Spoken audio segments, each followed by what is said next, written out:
Leago, the boy among the stars. To my son, always remember that you are a star.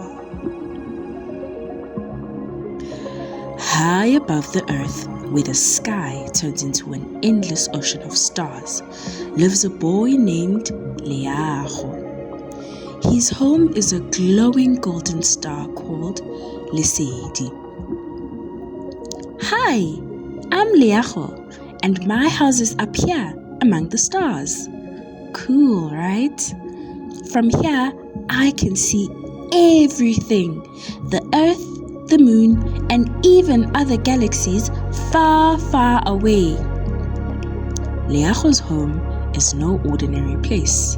His star, Leago, is alive and it glows brightly because of the joy and peace in Leago's heart.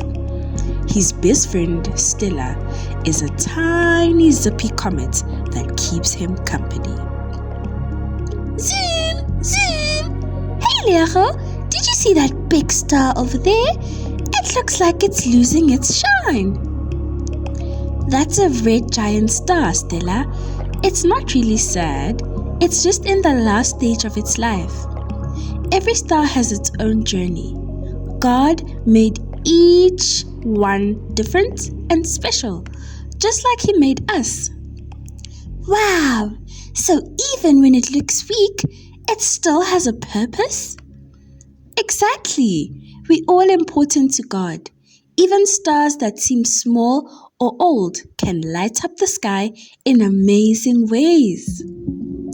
Leago's words reminded Stella, and maybe even you, that we're all like the stars, unique, shining in our own special way. No matter how small or different you feel, God has a purpose for you.